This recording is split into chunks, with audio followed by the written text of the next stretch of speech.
아침에 시작을 알리는 글로벌 주식 라이브 월스트리트 모닝 브리핑 12월 30일 월요일 방송 시작하도록 하겠습니다. 여러분 안녕하세요. 저는 여도은입니다.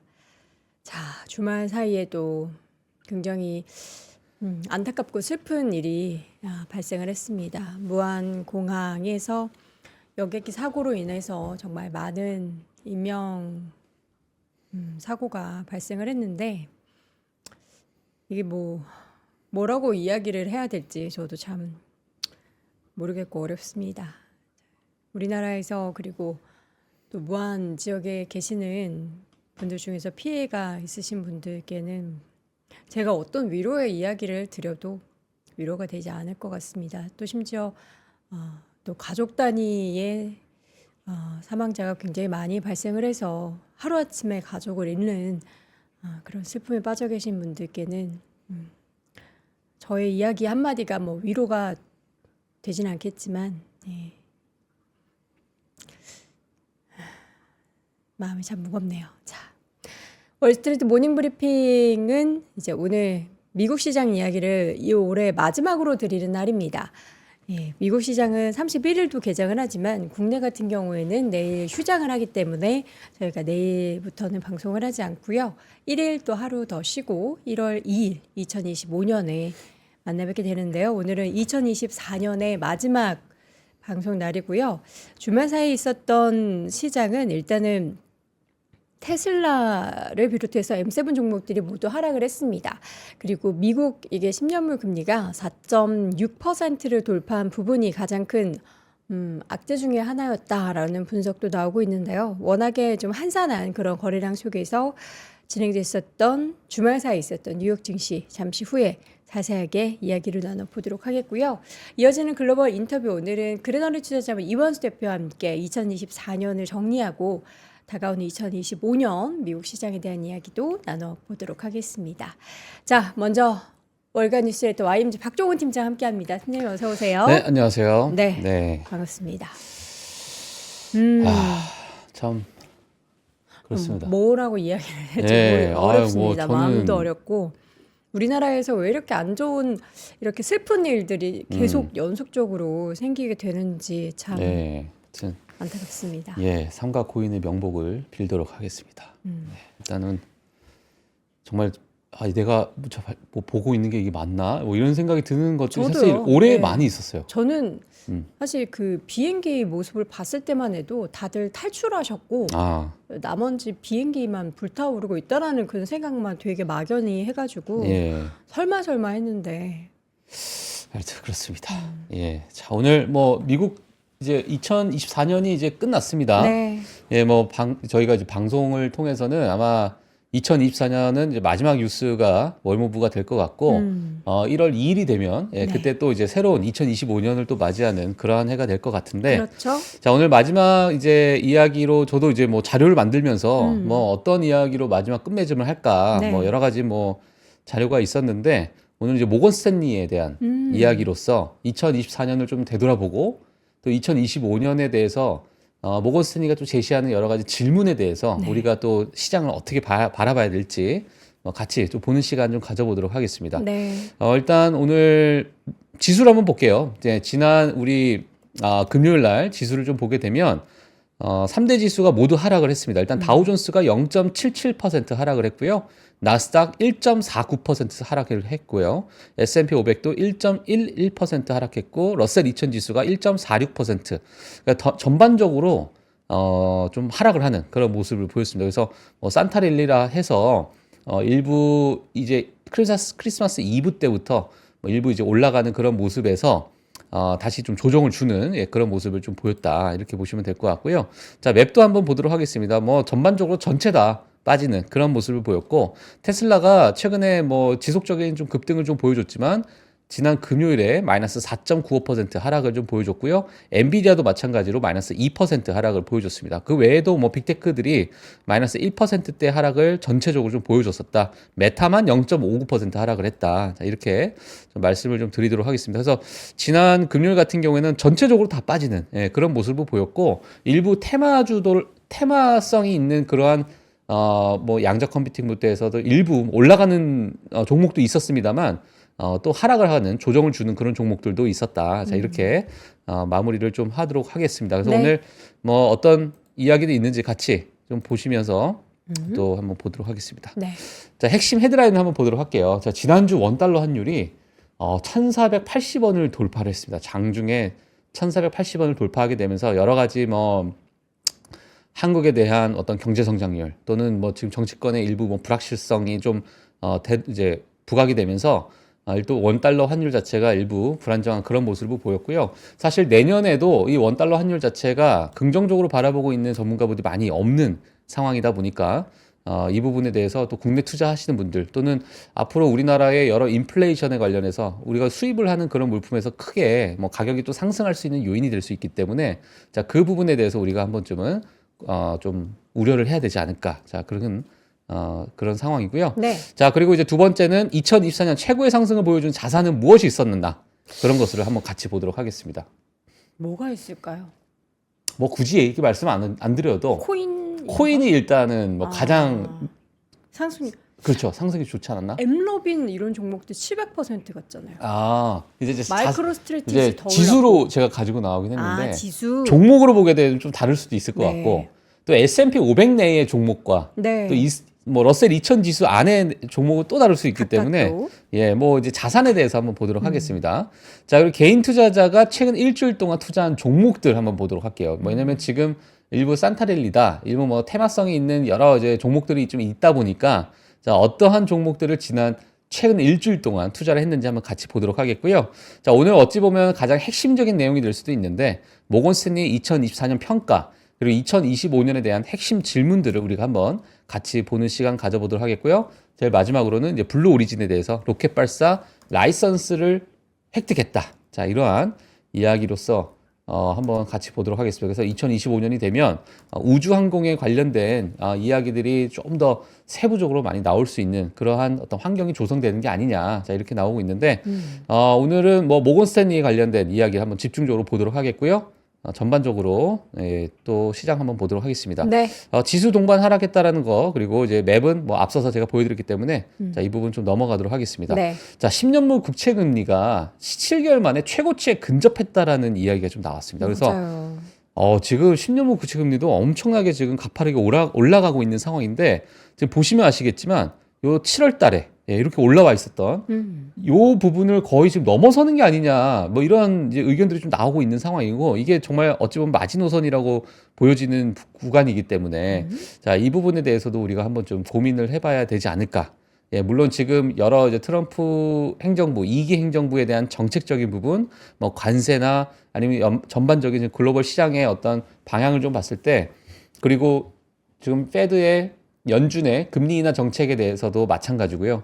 또 미국의 여러 뭐 긍정적인 경제 지표에 따라서 이게 어찌 보면은 금리 인하가 생각보다 생각보다 금리 인하 횟수나 이러한 폭 자체가 상당히 많이 줄어들지 않겠느냐라는 그런 관점이 지속적으로 나오고 있는 상황이죠. 그러다 보니까 지금 10년 국채 금리가 여러 요인에 의해서 지금 상승을 하고 있는 그런 상황이다. 이렇게 보시면 될 것 같고요. 이런 네. 요인이 당연히 지금 위험 자산으로 분류되는 주식 시장에서는 좀 안 좋은 그런 악재로서 또 반영이 될 수 있기 때문에 그쵸. 자, 그 부분도 한번 체크를 해주시면 될 것 같습니다. 네. 자, 미국 원유 재고가 대폭 감소했다라는 소식 때문에 WTI 기준으로 70달러를 넘어섰습니다. 하지만 여전히 뭐 우리가 원유 유가를 좀 보게 되면 여전히 가격이 그렇게 비싼 구간은 아니거든요. 그렇기 때문에 뭐 원유 재고 감소가 됐다, 뭐 증산을 한다, 뭐 아니면은 뭐 감산을 한다, 여러 가지 뉴스가 나왔지만은 지속적으로 여기 68달러에서 72달러 사이에서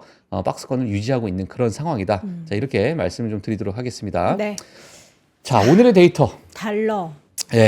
올해는 정말 달러의 해였던 것 같습니다. 달러가 계속 강달러가 유지가 그렇죠. 됐죠. 뭐 물론 이 환율이라는 것은 미국의 강달러의 요인으로 인해서 환율이 상승할 수도 있는 거겠지만은 사실 여러 경제 성장, 각국의 경제 성장률의 어떤 차이 또는 각국의 여러 어떤 정치적인 상황, 뭐 여러 요인으로 인해서 환율이라는 게 정해지는데 사실 이번 2024년 같은 경우에는 달러 인덱스가 상당히 좀 높았던 부분을 지속적으로 좀 반영을 했기 때문에 지금 최근에 뭐 환율에 대해서도 일부 좀 조정이 좀 있었던 것 같고요. 뭐 지금 환율 같은 경우에는 과거에 정말 IMF 때 또 금융위기 이후로 1,400원대를 돌파를 하게 되면서 좀 우리나라의 경제에 큰 안 좋은 그런 어떤 시그널을 보이고 있지 않나 자 이렇게 보여지는데 앞으로 향후 2025년도 어떤 방향을 좀 가질지 봐야 되겠습니다만은 일단 2015년 이후로 가장 강했던 달러 인덱스다라고 해서 지금 블룸버그 자료를 지금 가지고 나왔습니다. 그래서 네. 2015년 때 보면은 달러 인덱스가 크게 오르는 그런 상황이 있었는데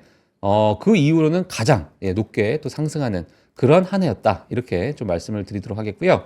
자, 그러다 보니까 원달러 환율이 지금 제가 어제 일부 저녁에 몇 개 이제 캡처를 좀 했었는데 그때 당시에는 1,472원이었어요. 그래서 제가 장중에 1,480원까지 뚫는 것을 방송 중에 제가 이걸 확인 한번 했었는데 그 이후로 1,470원대를 왔다 갔다 하고 있다. 이렇게 좀 말씀을 드리도록 하겠습니다. 네.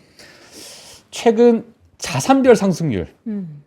이게 12월 27일 기준이에요. 12월 27일 기준이고 2021년 그리고 2022년, 2023년, 2024년 이렇게 제가 자산별로 좀 가지고 나왔습니다. 지금 영어로 돼 있어서 조금 힘들 수 있는데 이 순서대로 제가 이 나온 수익률 거거든요. 순서? 수익률 이제 높은 순서대로 지금 배치가 돼 있는 거예요. 그래서 가장 위에 보게 되면 비트코인이 올해의 11월 27일 기준입니다.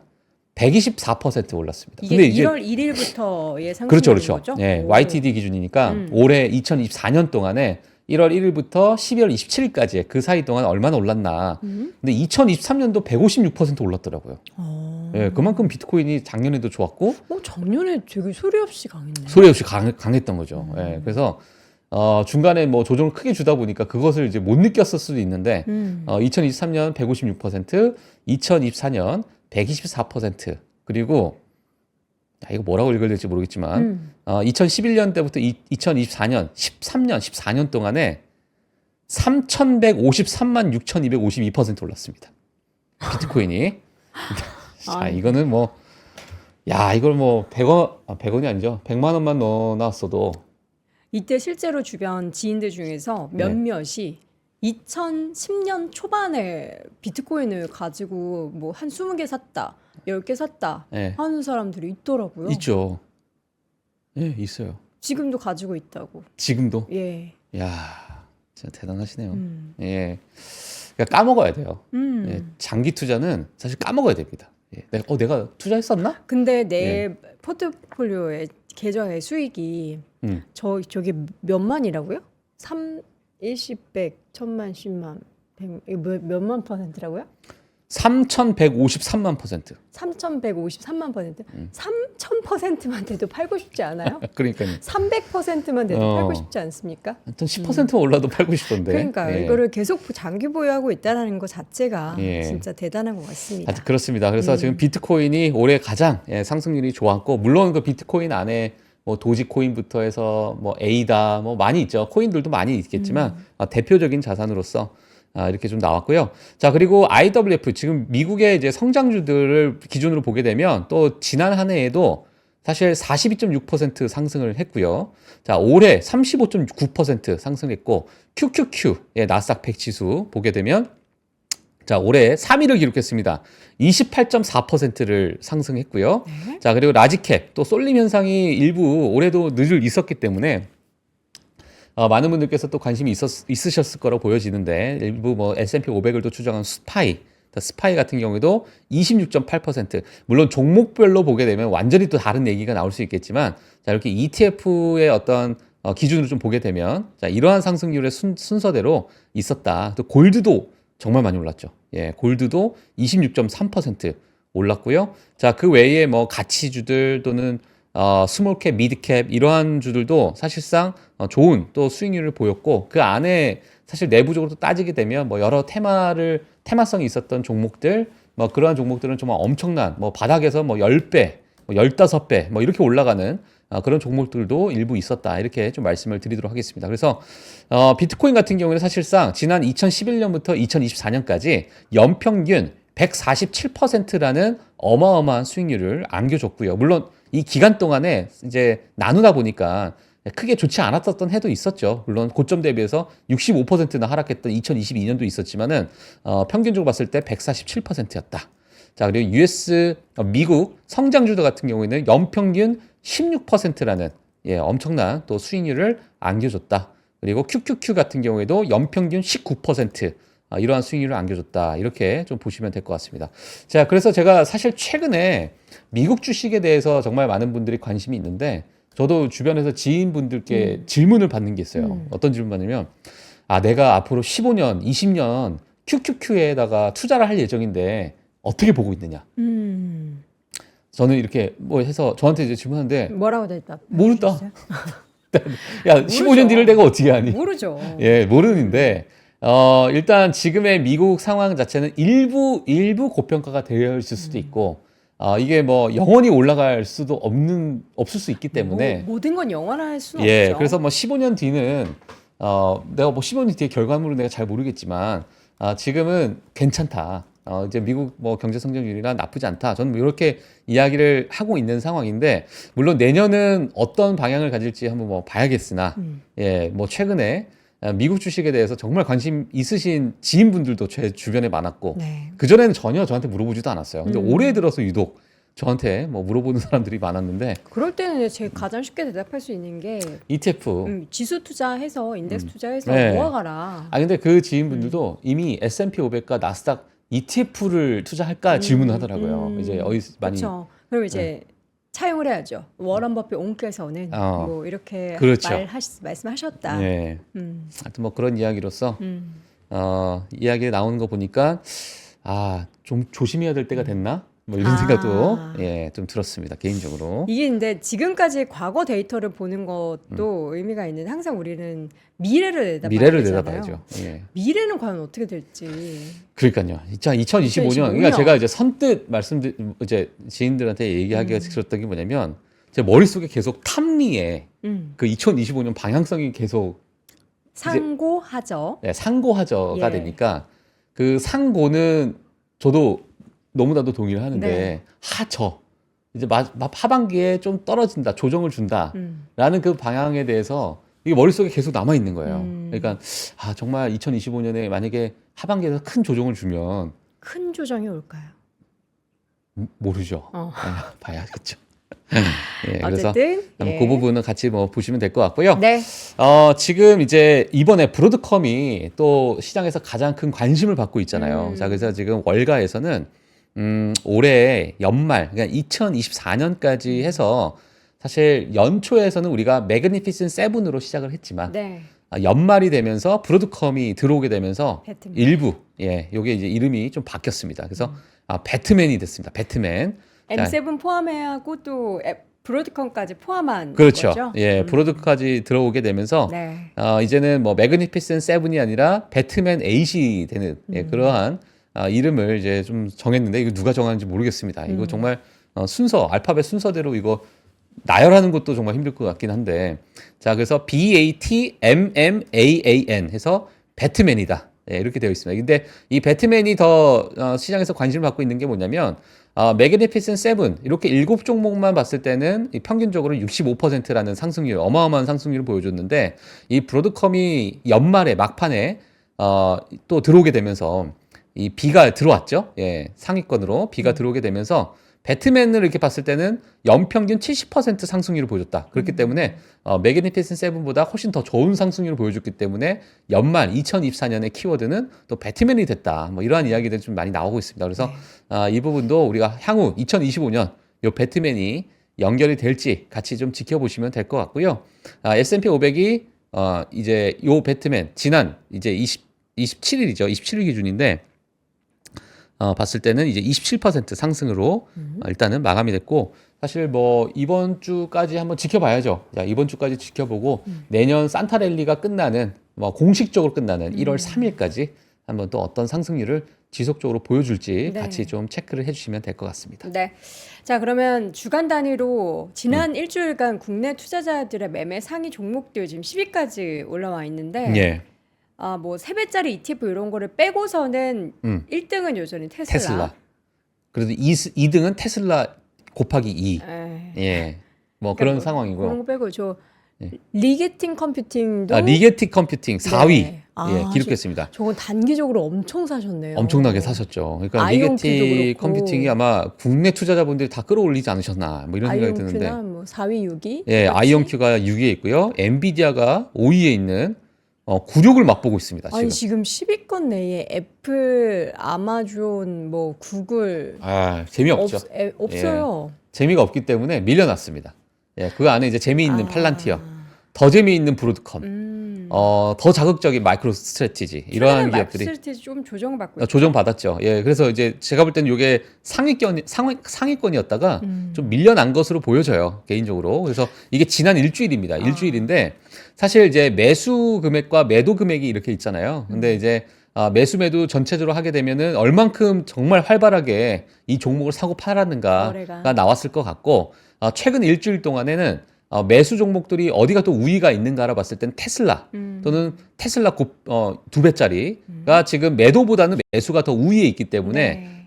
지금 뭐 많은 분들께서 또 테슬라를 좀 들고 계시지 않을까 이렇게 생각이 들고 그리고 반도체 3배짜리는 넘어가고요. 뭐 많이 매도를 했습니다. 자, 리게팅 같은 경우에도 뭐 거의 비슷해요. 거의 비슷하지만 정말 많은 매매가 좀 이루어지고 있다. 자, 이렇게 말씀을 드리도록 하겠고요. 아이온큐는 매도세가 좀 강했습니다. 그러니까 지난 일주일 동안 아이온큐를 좀 국내 투자자분들은 좀 일부 팔았던 것으로 보여지고 있고 팔란티어가 또 매수가 강하고요. 브로드컴은 매수가 압도적입니다. 그러네요. 예, 거의 지금 제가 볼 때는 요 모멘텀이라면 아마 브로드컴이 요 한 4, 5위까지 올라가지 않을까? 제가 어제 잠이 안 와가지고 네. 밤에 그래서 마음도 뒤숭숭하고 그래서 잠을 못 잤어요. 그러다가 네. 제 개별 종목은 버크셔에서 회의밖에 없거든요. 그것도 이양현 위원님이 선물 주신 딱 한 주. 개별 종목을 브로드컴을 사고 싶은 거예요. 저도요. 최근에. 그래서 내가 사고 싶은 이 마음이 잘못된 건가? 저도 이런 그래요. 심리가 생겼다라는 게 나는 너무 개인 투자자들을 대변하는 매매를 하니까 사지 말아야 되나? 그런 생각이 좀 들었고. 근데 이게 미국 주식을 보시는 분들은 여기서 이게 더 가나? 더 간다고? 이렇게 좋은 뉴스가 나왔는데 네네. 이미 다 반영된 거 아니야? 네. 이렇게 돼서 약간의 한국식으로 보게 되면 세론이 나올 때가 아닌가라는 네. 그런 되게 한 박자 빠른 타이밍이 사실 국내 투자자분들은 좀 그쵸, 있는 것 같거든요. 그쵸. 근데 미국 같은 경우에는 야 여기서 더 간다고? 근데 더 가고 야 이만큼 이렇게 버블인데 더 간다고? 아니, 버블이란 표현을 쓰는 투자자분들이 있다면 야 이렇게 많이 올랐는데 고점인데 또 간다고? 근데 그런 경우에도 계속 가는 종목들이 상대적으로 많이 있잖아요. 미국은. 지금 공전님께서 예. 올라서 사고 싶어지는 거다. 사는 사님께서 지금 위험하지 않아요? JK님 이제 팔아야지. 아무 이야기 들으면 내가 나를 속여야 한다. 근데 제가 11월 달에 예. 그 한국투자신탁 운용에서 월간 세미나를 할 때 그때 맞춤형 반도체 이야기를 하면서 마벨 테크놀로지와 브로드컴 이야기를 했어요. 근데 그때는 진짜 이렇게 별로 관심이 안 그런 게 있구나. 맞아. 그 정도였는데. 예. 근데 그때 당시에 사실 네. 뭐 반도체 하게 되면 엔비디아가 워낙 잘 가고 있고, 맞아요. 예, 너무나도 그 플레이어들이 많았고, AMD 같은 또 후발주자들이 또 우리 그 AI 칩에서 또 이제 엔비디아를 따라간다라는 여러 가지 긍정적인 뷰도 많이 나왔었고, 네. 하다 보니까 브로드컴이나 이러한 뭐 마벨 테크놀로지는 이제 조금, 예, 또 뒷전이 됐는데, 근데 사실 이러한 어떤 모멘텀이 붙으면 특히나 미국 대형주 같은 경우에는 계속 가거든요.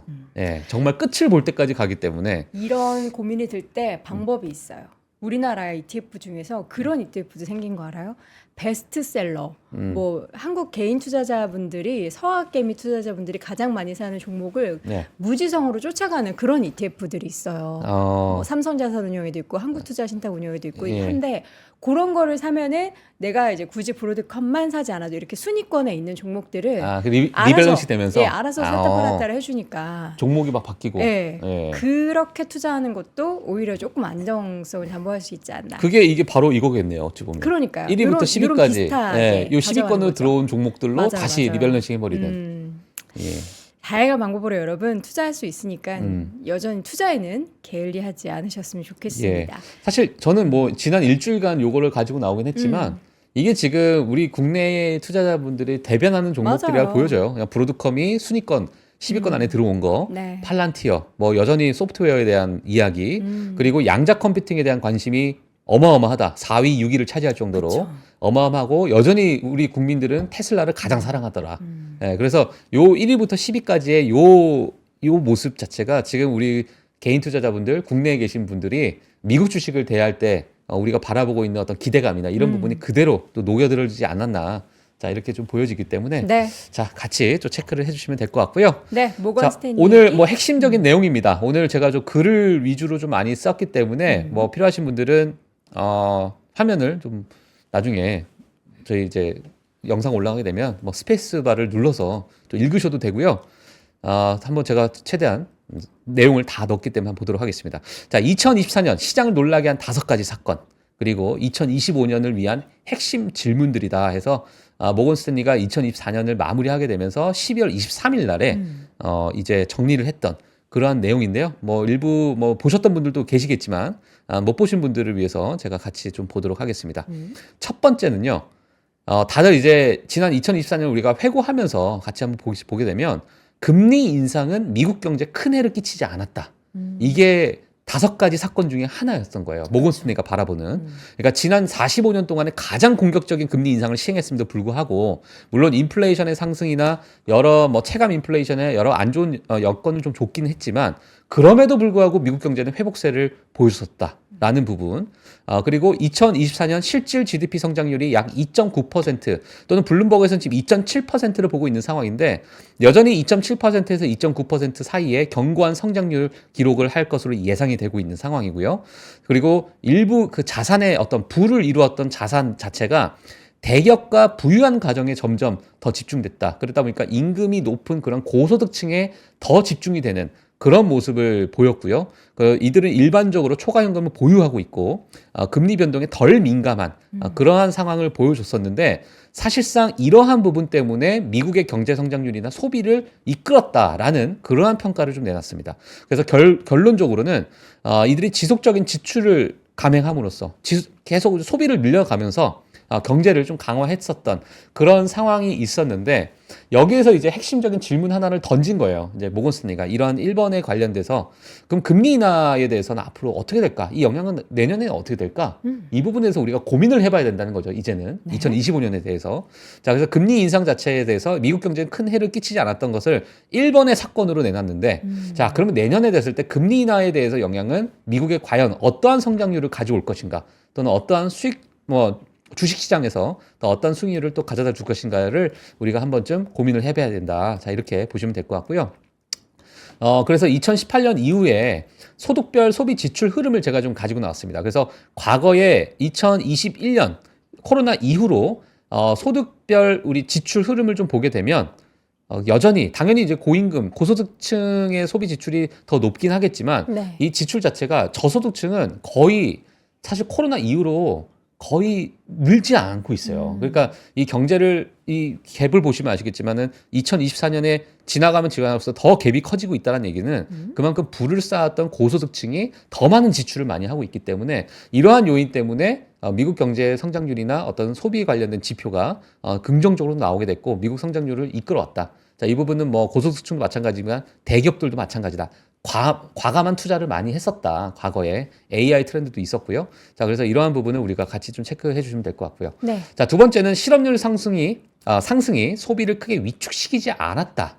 자, 이러한 이야기가 나왔습니다. 그래서 2024년에는 실업률이 3.7에서 4.2%, 뭐 샤메 법칙이다 여러 가지 이야기가 좀 나왔었는데 그럼에도 불구하고 전반적인 소비 지출은 여전히 강세를 유지했다. 자, 요거는 이제 앞에서 제가 말씀드렸던 요 요인과 비슷할 겁니다. 예, 그래서 여전히 고소득층의 소비 지출 때문에 실업률이 상승했는데도 불구하고 소비가 그렇게 위축되지 않았었던 그러한 이유가 그 중에 하나였다. 자, 그러다 보니까 부의 집중 때문에 총 소비를 자극을 했던 그 부의 집중 자체가 그러한 어떤 향상을 좀 보였다. 이렇게 이야기를 했습니다.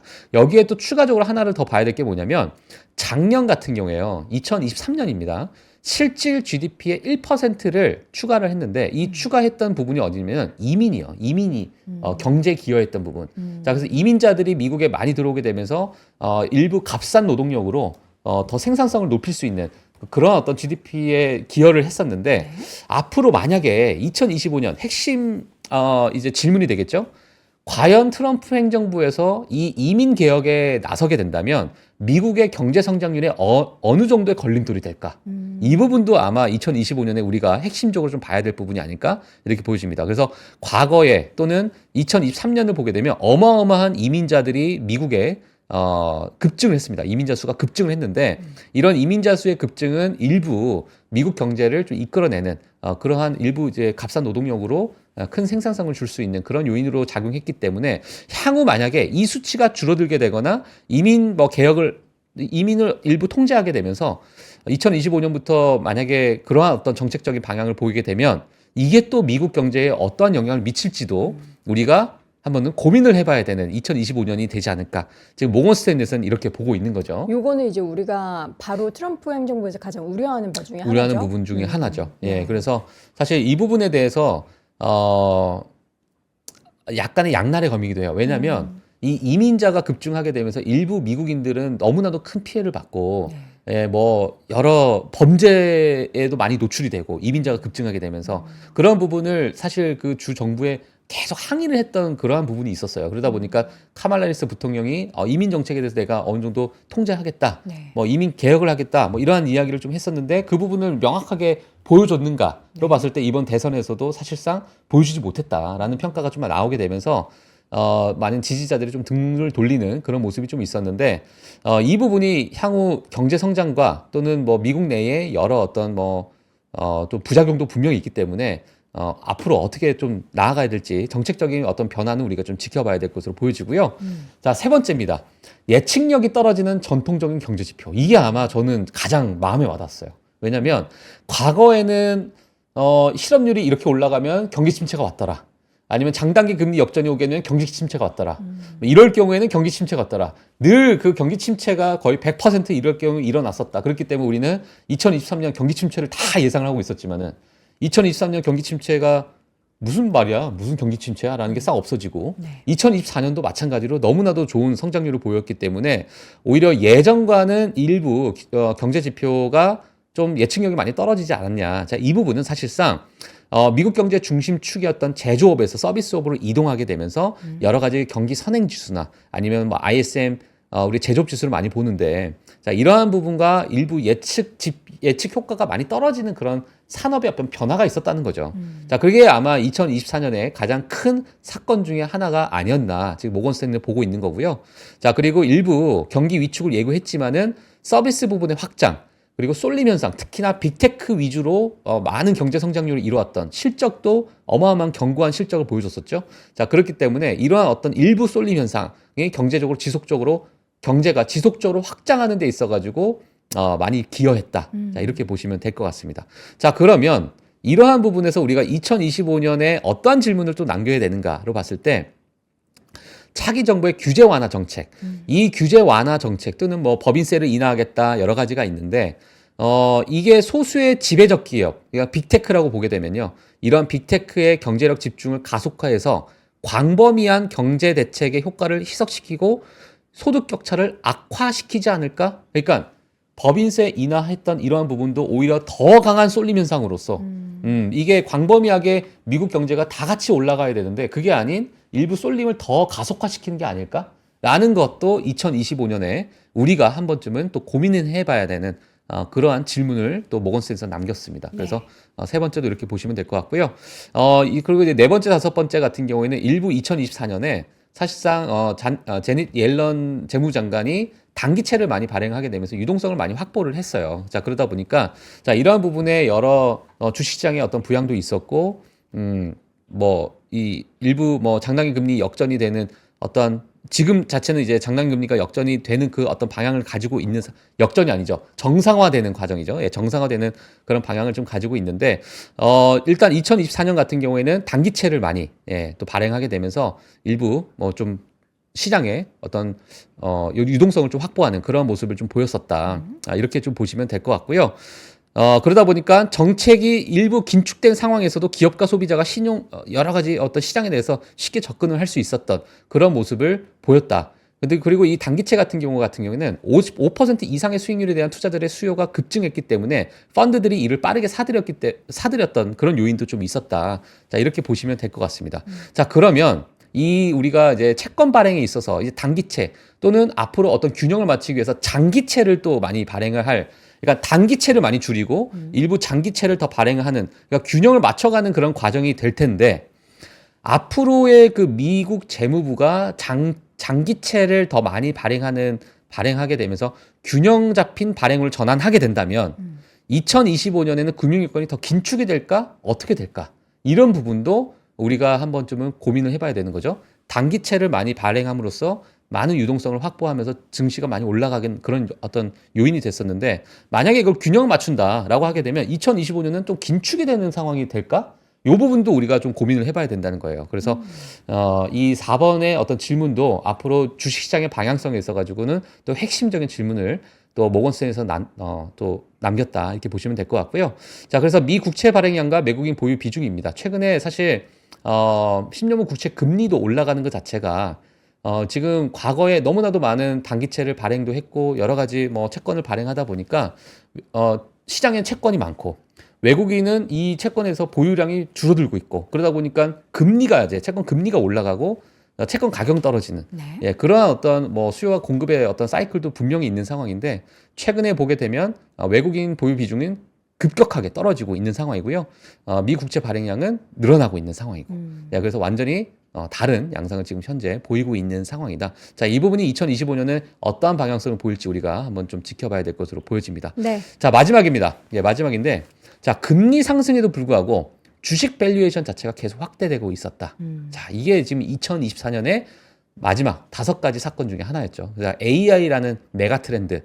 자, AI에 대한 열기 때문에 지금 현재 일부 기업들의 밸류에이션이 배수가 많이 높아져 있는 상황. 물론 과거의 버블 시대보다는 여전히 낮은 상황이지만 돈을 벌고 있고요. 하지만 이 밸류에이션 배수가 많이 높아졌기 때문에 일부 지금은 부담이 될 수 있는 부분이 될 수도 있다. 이렇게 좀 보시면 될 것 같습니다. 하지만 이제 일부 금리 인하 사이클이 시작이 지연이 된 거, 그리고 중립금리가 경제를 자극하지도 또는 억제하지도 않는 수준으로 상승하게 되면서 지금 주식시장이 어찌 보면 약간의 뭐랄까요 노랜딩 상황. 그러니까 인플레이션은 그래도 여전히 약간 높은 상황인데 경제 성장률이 지속적으로 이어지고 있는 그런 상황이 이어지고 있는 거죠. 자, 근데 내년이 되면 예상치 못한 충격이 발생해서 이러한 배수가 장기 추세에 가깝게 조정이 될까? 장기 추세라고 하게 되면 다시 제자리로 돌아올까? 이런 부분에 대해서 모건 스탠리가 또 약간은 좀 우려스러운 그러한 어떤 질문을 좀 남긴 겁니다. 그래서 우리가 2025년을 봤을 때도 지금의 이 밸류에이션이 2025년은 어떠한 방향을 보일까도 한 번쯤은 우리가 염두에 보고 한번 고민을 해보고 좀 봐야 될 텐데 지금 이거 같은 경우에는 S&P 500 밸류에이션 역사적 흐름이에요. 지금 현재 흐름 보게 되면 22.5배 정도가 됩니다. 네. 네, 그래서 지금 제일 상단이 25배, 두 번째가 20배, 그다음 밑에가 15배, 10배 요 순으로 지금 선이 정해진 밴드가 지금 형성이 되고 있는 상황인데 현재 수준에서는 22.5배 정도 기록하고 있기 때문에 과거의 어떤 트렌드를 봤을 때 그래도 약간은 고점에 위치해 있는 그런 상황이다. 이렇게 좀 말씀을 드리도록 하겠고요. 네. 근데 과거도 이제 닷컴 버블과 한번 좀 보게 되면 이게 지금 S&P 500과 기술주 섹터의 밸류에이션입니다. 네. 이 빨간색이 S&P 500이고요. 파란색이 이제 테크, 기술주 섹터인데 과거 닷컴 버블을 보게 되면 에이 뭐 좀 더 가볼만 한데 뭐 약간 이런 느낌도 좀 있기 때문에 지금을 버블이라고 보기에는 이 밸류에이션 측면으로 봤을 때 기술주 섹터만 봤을 때 그래 지금 버블이라 보기에는 좀 이르지. 과거와 비교 그렇죠. 지금 차트 과거와 비교했을 높이 때. 자체가 완전 다르니까. 완전 다르죠. 예, 그렇기 때문에 에이 이 정도는 지금 버블이라고 얘기하면 좀 그렇다. 네. 이런 의견들도 분명히 있을 것으로 보여집니다. 그 안에 앞으로 AI가 어느한 수익이 되는가 그 부분도 우리가 2025년 바라보게 되면 이 지금 밸류에이션의 정당화되는지도 한번 같이 체크를 해주시면 될 것 같습니다. 네, 모건 스탠리에서 나온 5가지 2024년의 시장을 좀 정리해보고 2025년에 또 이러한 부분들이 어떻게 좀 변화가 되는지 영향을 미치는지 확인해 봐야 할 주요 내용들을 5가지 정리해 드렸으니까요. 이 내용들 다시 한번 여러분들이 또 곱씹어 보시면서 그 포인트들 정리해 두시고 2024년에는 이렇게 됐는데 2025년에는 이렇게 되는구나를 한번 여러분들이 꼭 확인을 해 두셨으면 좋겠습니다. 요거 개별 이슈 하나 해요? 블루오리진? 여기서 마무리하는. 네. 이건 다음 1월 2일 날 해도 괜찮은 뉴스입니다. 알겠습니다. 1월 내일은 또 이제 국장이 휴장이기 때문에 저희가 네. 방송이 없고요. 1월 1일은 미장도 휴장이기 때문에 그렇죠. 1월 2일은 뭐 미장이 과연 2025년에 어떻게 될지 또 다양한 전망들이 나올 네. 예정이겠죠. 네네. 관련한 이야기 또 박 팀장님과 함께 나눠보도록 하겠습니다. 2024년 정말 고생 많으셨고요. 아, 수고 많으셨습니다. 2025년에도 쉴 생각하지 마시고 알겠습니다. 계속해서 네. 함께 달려주시기 열심히 바랍니다. 뛰겠습니다. 예. 자, 지금까지 월간 뉴스레터 YMG 박종원 팀장 함께했습니다. 고맙습니다. 네, 고맙습니다.